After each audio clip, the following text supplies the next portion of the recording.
DFA में जो latest changes आई हुई हैं, जो अपडेट्स आई हुई हैं, उसके मुताबिक ये है कि जब डीएफए किसी यूजर को हाइपरलिंक हो के मार्क होगा नोटिंग में, तो मिसाल के तौर पे ये एक डीएफए हाइपरलिंक हुआ है नोटिंग में और यूजर ने इस डीएफए पे क्लिक किया,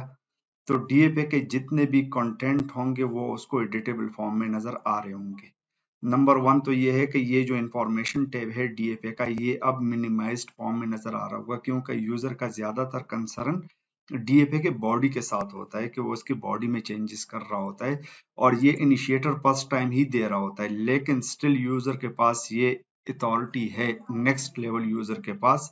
कि जनाब वो इसकी ये क्लासिफिकेशन वगैरह सेट कर सकते हैं, वो यहाँ पे जाके इसके जनाब ये प्रायोरिटी चेंज कर सकते हैं। सेम इसी तरह वो पूरे डिपार्टमेंट्स में किसी को भी जाके इसकी सिग्नेटरी चेंज कर सकते हैं। सेम इसी तरह इस डीएस साहब को लगा कि जनाब नहीं, इसकी जो अप्रूविंग अथॉरिटी है वो तो एडिशनल सेक्रेटरी होना चाहिए, तो वो यहाँ पे जाके इसकी ये अप्रूविंग अथॉरिटी भी चेंज कर सकता है। सेम इसी तरह अगर वो चाहते हैं कि नहीं जनाब ये तो ऑफिस ऑर्डर होना चाहिए, ये तो लेटर नहीं होना चाहिए, तो वो यहाँ पे भी जाके चेंज कर सकता है और इसके अलावा वो इस बॉडी में भी जाके चेंजेस कर सकता है किसी भी लेवल के। बस वो यहाँ पे जाके मजीद अटैचमेंट लगा सकता है, प्रीवियस अटैचमेंट को व्यू कर सकता है, डाउनलोड कर सकता है, लेकिन डिलीट नहीं कर सकता। सेम इसी तरह अगर इसके पास रिलेवेंट कोई दूसरा एनेक्सचर वगैरह है, तो यहाँ पे जाके जनाब वो कोई भी एनेक्सचर वगैरह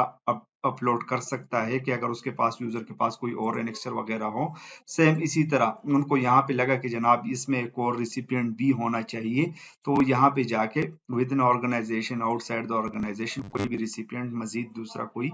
ऐड कर सकता है। तो अब नेक्स्ट लेवल यूजर के पास ये तमाम प्रोविजन होंगी जब भी वो अपडेट करेगा, लेकिन कोई भी चेंजेस करने के बाद सिस्टम इसका एक अलग वर्जन बनाएगा उसके नाम से। तो ये लेटेस्ट अपडेट्स हैं, यूजर को जो नेक्स्ट लेवल यूजर है वो अब एम्पावर है कि वो डीएफए में किसी भी लेवल की चेंजेस कर सकता है, वो इसके कंटेंट में भी चेंजेस कर सकता है, इंफॉर्मेशन में इसके बॉडी कंटेंट में चेंजेस कर सकता है, रिसिपिएंट मजीद ऐड कर सकता है, मजीद अटैचमेंट वगैरह भी लगा सकता है।